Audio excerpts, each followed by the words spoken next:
Around school zone, 40 km per hour. Saya rasa dalam 50 km. 40 km.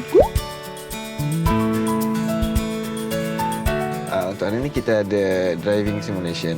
So kita mulakan dengan 50 km sejam. Slow.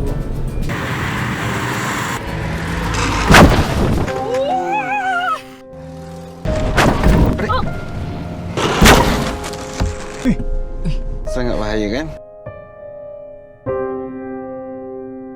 Kita akan memandu pada 30 km sejam. Ya, ini saya nampak. Oh, nasib baik sempat break tadi. Okey.